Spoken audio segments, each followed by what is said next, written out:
Ontario doesn't always show off its roots.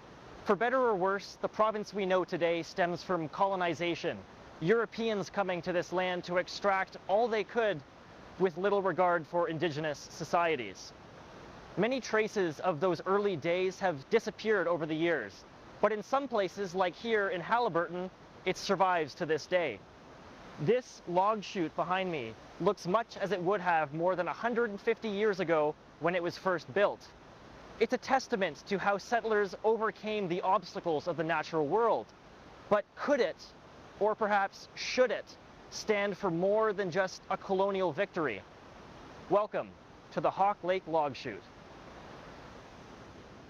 The land that would become Canada has gone through several phases since Europeans first arrived.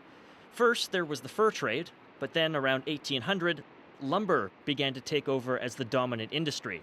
Fur prices had been dropping as clothing tastes change, and after years of aggressive harvesting, beaver populations were on the decline. Meanwhile, politics in Europe cut off England from its usual wood supplies, so it turned to Canada to fill the gap. Logging camps began to spread across the country. They often followed waterways for several reasons. Floating logs was the easiest way to get them from the bush to a sawmill, and plus, workers could use those same routes to get to the logging camps.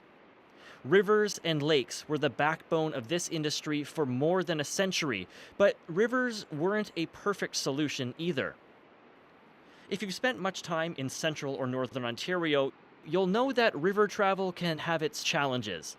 On relatively flat and deep stretches, rivers are excellent for moving logs.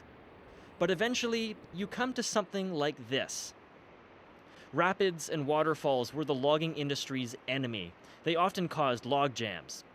River drivers would then have to walk onto the pile and free it by hand, then make it back to shore before they got swept over the falls.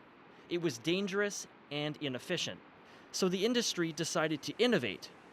Rather than driving logs over falls and rapids, what if they could just bypass them altogether? I mean, they were surrounded by more lumber than they could ever possibly need, so it just made sense to use a little bit of it to streamline the process.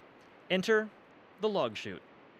My name's Carol Moffat. I'm involved in the Stanhope Museum, and I was the lead organizer for the reconstruction of the Hawk Lake Log Chute.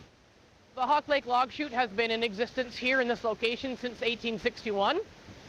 Was originally built by lumber companies, and it's been rebuilt many times over many years by either lumber companies or the government. A couple of times it was rebuilt by the federal government, and it was traditionally rebuilt every year to accommodate that year's log drive out of the upper regions of this area.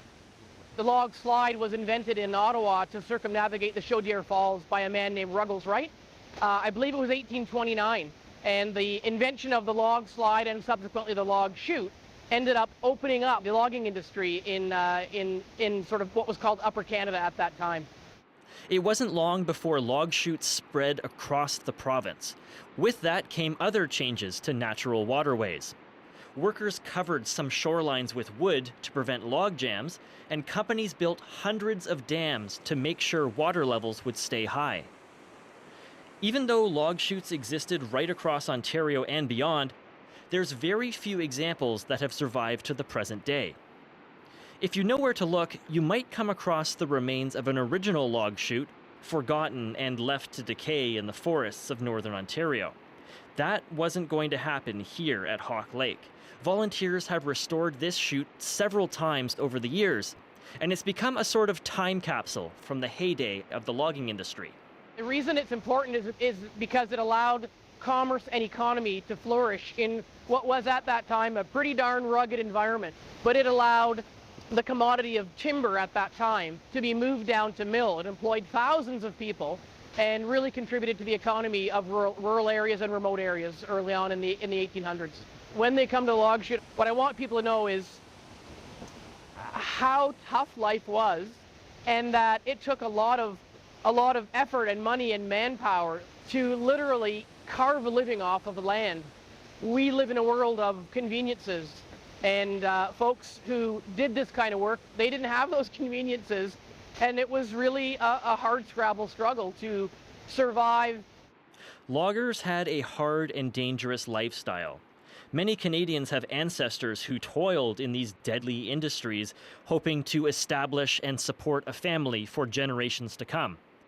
It's understandable why the people of Haliburton have wanted to keep this heritage alive in the modern day. But there's a problem. If we only focus on how log chutes were a colonial triumph over the natural world, we could miss the serious harms that this industry brought to this land. That's both in terms of impacts on the environment itself, but also in how the industry impacted Indigenous peoples. Anin, Ben Cousineau Disneykas, Raman Donjiba, Wabashashi and Odom. My name is Ben Cousineau. I'm from Emma First Nation. My clan is Martin. I'm the historical researcher for Emma First Nation. Historically, Haliburton's been a traditional hunting territory, harvesting territory for our community for probably thousands of years. We have direct archival evidence of our ancestors talking about the region going back to 1923 and into the early 1800s. So it's been a part of our history for a long time. I guess the period from 1850 into 1923 or so was pretty chaotic. A lot of settlement, a lot of logging, as you mentioned, industry, and things really affected our ancestors' ability to access those territories.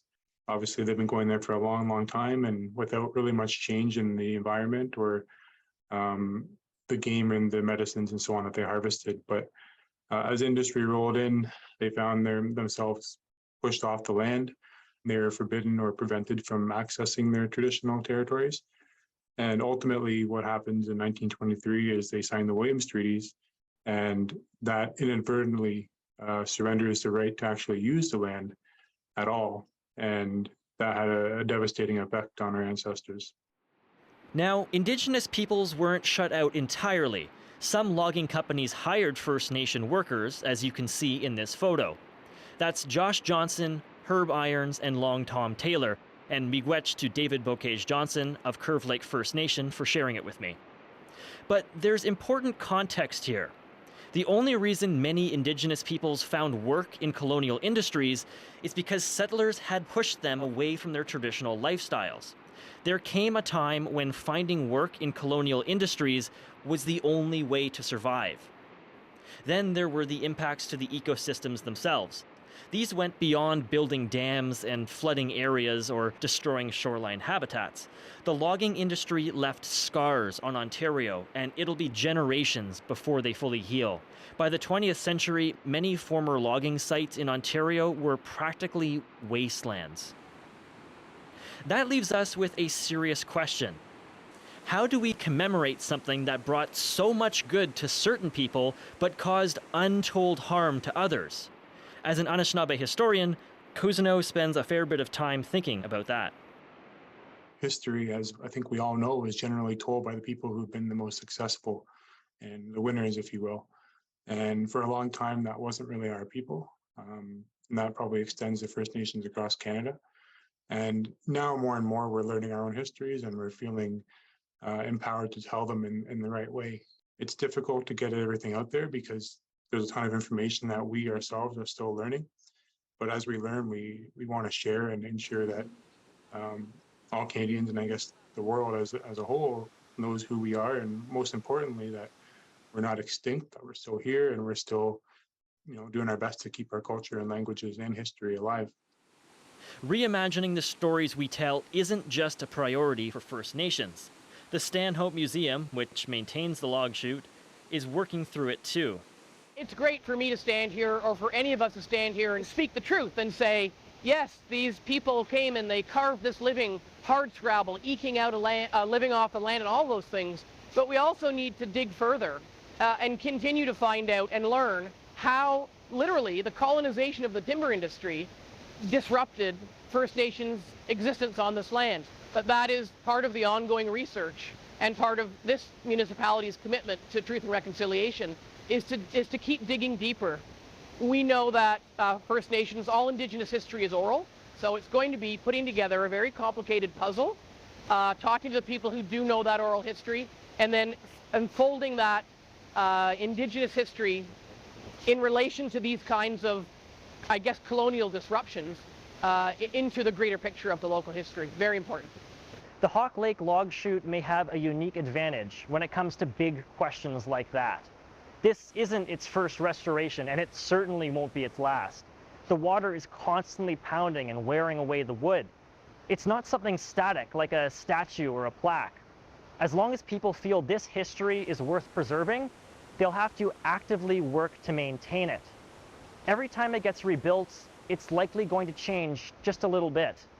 That could offer us a reminder that our understandings can be rebuilt as well. This log chute offers us an invitation to re-examine its place in Canada's living history.